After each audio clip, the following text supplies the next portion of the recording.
नमस्कार, बिहार मिथिला न्यूज में आपका स्वागत है। मैं हूं मनोज।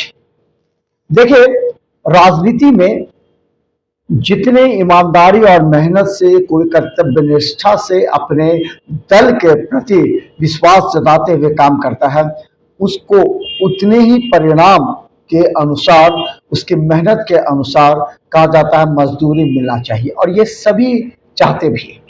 देखिए, राजनीति में हम बात करेंगे आज संजय झा की। आप जानते हैं कि संजय झा एमएलसी थे। संजय झा मिथिलांचल के क्षेत्र में अधिक काम कर रहे थे। दरभंगा से उनकी आस्था जुड़ी हुई थी। कई बार दरभंगा से वो टिकट लेने का प्रयास किए, लेकिन नाकामयाब रहे।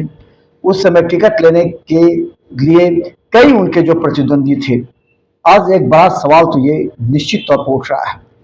कल तक संजय झा जब चुनाव मैदान में अपनी दावेदारी कर रहे थे, उस समय कीर्ति झा आजाद भी अपने आप को दरभंगा से एक प्रबल दावेदार मान रहे थे।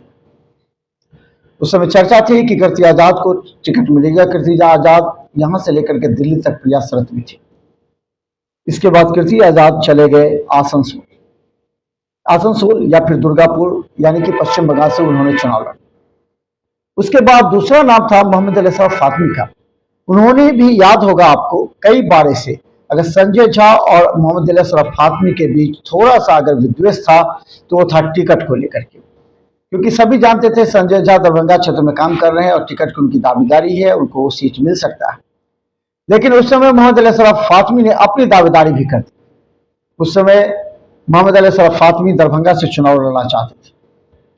देखिए, ये पूरी तरह एक राजनीति कहे या फिर एक खेल कहे, जिस खेल के तहत मोहरा बनाया गया संजय झा को।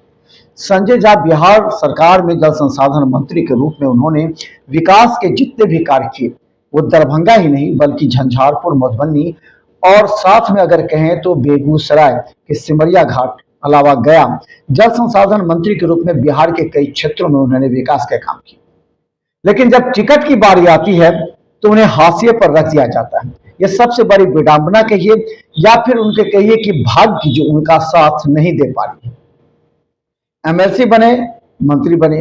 इसके बाद याद कीजिए, उस समय जब ये चल रही थी बात की मोहम्मद अली असरफ फातमी दरभंगा से चुनाव लड़ने की अपनी दावेदारी प्रस्तुत कर दी। इसके बाद फिर संजय झा निराश होने लगे। ये बात तय होने लगी कि आखिर कौन होगा। लेकिन जैसे ही जैसे बीजेपी से जुड़ते चले गए जदयू, पहले जब हम बात करें उस समय जब महागठबंधन के साथ थे संजय झा, तब कीर्ति आजाद और मोहम्मद अली असरफ फातमी दोनों अपनी दावेदारी प्रस्तुत कर रहे थे और संजय झा को उस समय हाशिए पर रखा जा रहा था। लेकिन सभी जानते थे संजय झा को टिकट मिलेगा, क्योंकि नीतीश कुमार अगर बिहार में एक सीट मांगेंगे तो संजय झा के लिए मांगे।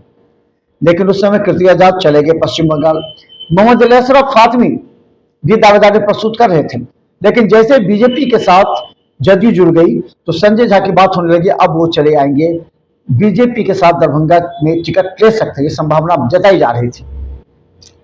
फिर क्या हुआ, मोहम्मद अली असरफ फातमी ने दरभंगा से अपनी दावेदारी छोड़ दी।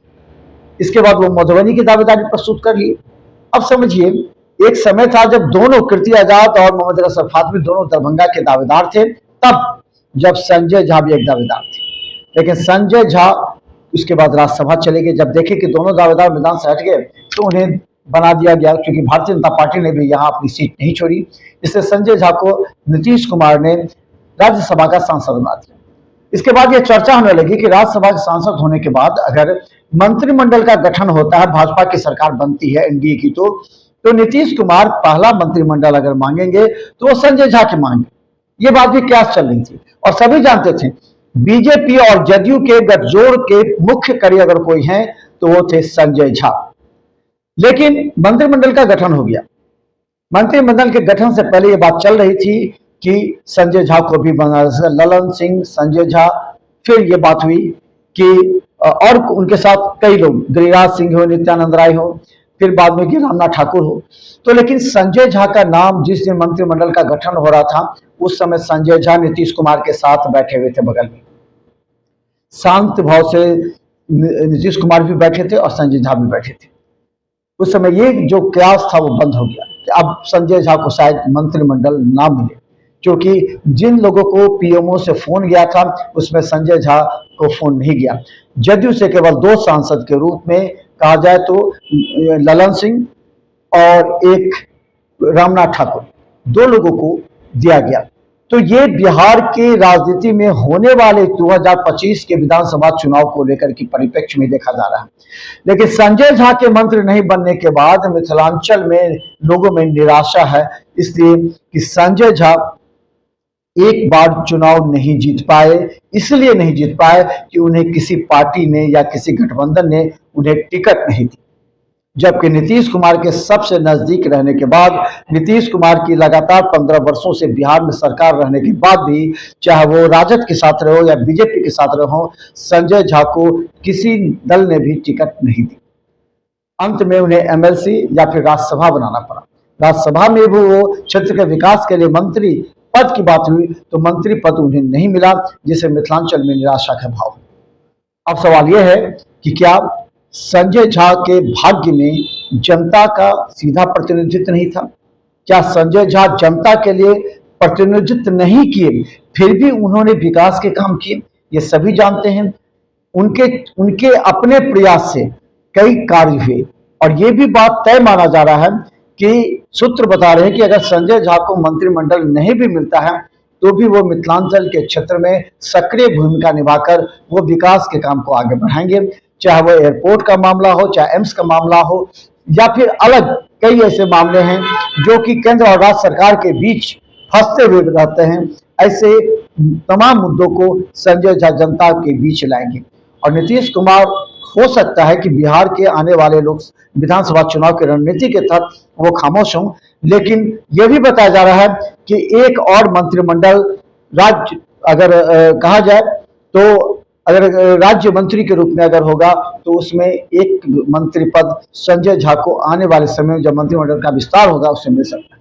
लेकिन उनको मंत्रिमंडल नहीं जब बनाए जाने के कारण मिथिलांचल में निश्चित तौर पर निराशा है। लेकिन लोग सवाल पूछ रहे हैं कि जब टिकट की बात चल रही थी तो कीर्ति आजाद भी थे, मोहम्मद अशरफ फातमी भी थे, लेकिन अचानक संजय झा राज्यसभा चले गए तो दोनों अलग अलग जगह चले गए, यानी कि मोहम्मद अशरफ फातमी मधुबनी और कीर्ति आजाद पश्चिम बंगाल।